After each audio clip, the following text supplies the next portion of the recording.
नमस्कार दोस्तों, स्वागत है आपका हमारे YouTube चैनल में। अगर आप यूपीएससी, यूपीपीसीएस या किसी भी राज्य के लोक सेवा आयोग की तैयारी कर रहे हैं तो प्राचीन भारतीय इतिहास आपके लिए बहुत महत्वपूर्ण विषय है। इस नई सीरीज में हम एनसीईआरटी और यूपीएससी सिलेबस के अनुसार पूरे प्राचीन भारत के इतिहास को बहुत सरल भाषा में पढ़ेंगे।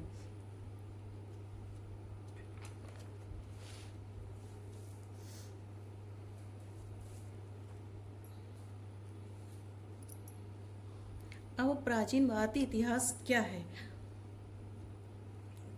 प्राचीन भारतीय इतिहास के बारे में शुरू करते हैं। प्राचीन भारतीय इतिहास वह काल है जिसमें मानव सभ्यता के प्रारंभ से लेकर के 8वीं शताब्दी ईस्वी तक के प्रमुख घटनाएं, राज्य, समाज, संस्कृति, धर्म, कला और साहित्य का अध्ययन किया जाता है। और इतिहास क्या है? इतिहास मानव समाज के अतीत का व्यवस्थित अध्ययन है। इतिहास क्या है? मानव समाज के अतीत का व्यवस्थित अध्ययन है। इसमें हमें यह समझने में मदद मिलती है कि समाज, संस्कृति, शासन और सभ्यताओं का विकास कैसे हुआ।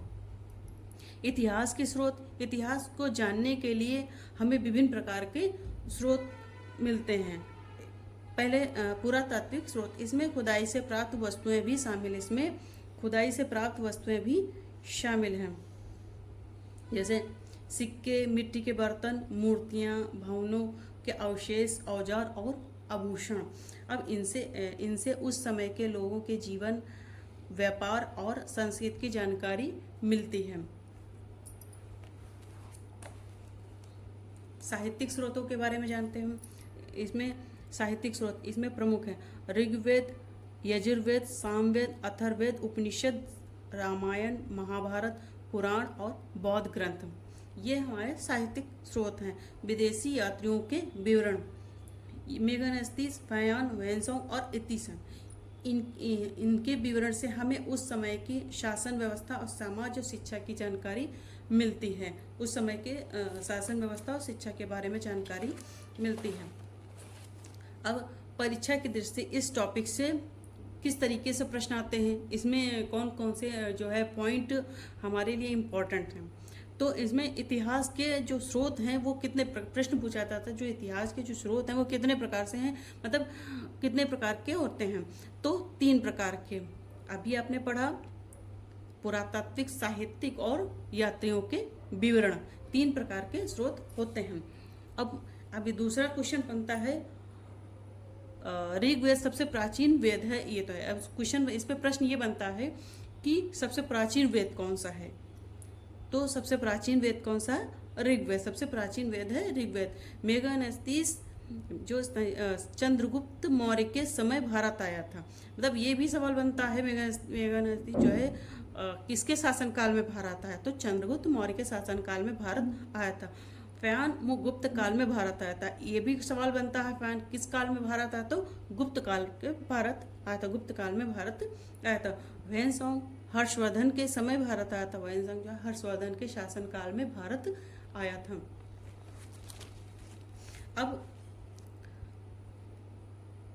सवाल किस तरह के बनते हैं, जो प्रश्न हैं इस टॉपिक से प्रश्न कितने प्रकार के बनते हैं ये तो हमने आपको समझाया।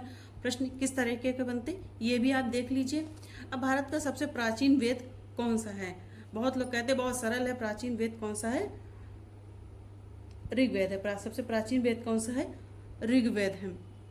और मेगानेस्तीस किस शासक के दरबार में आया था? किस शासक के दरबार में आया था? अभी आपको हमने बताया चंद्रगुप्त मौर्य के दरबार में आया था। किस शासक के दरबार में आया था? चंद्रगुप्त मौर्य के दरबार में भारत आया था। आज हमने इतिहास का परिचय और उसके प्रमुख स्रोत के बारे में जाना। अगले वीडियो में हम पूरा पाषाण काल का विस्तृत अध्ययन करेंगे। इसमें मानव जीवन और भोजन, आवास और यूपीएससी के महत्वपूर्ण प्रश्न शामिल होंगे। अगर आपको ये वीडियो उपयोगी लगे तो मेरे चैनल मिशन यूपीएससी को सब्सक्राइब करें और वीडियो को लाइक करें। और जो भी परीक्षा की तैयारी कर रहे हैं आपके फ्रेंड सर्किल में, उन्हें ये वीडियो शेयर करें और सपोर्ट करें और चैनल को सब्सक्राइब जरूर करें ताकि अगली वीडियो में आपको हम कुछ नया बता सकें। चैनल को सब्सक्राइब करें। धन्यवाद।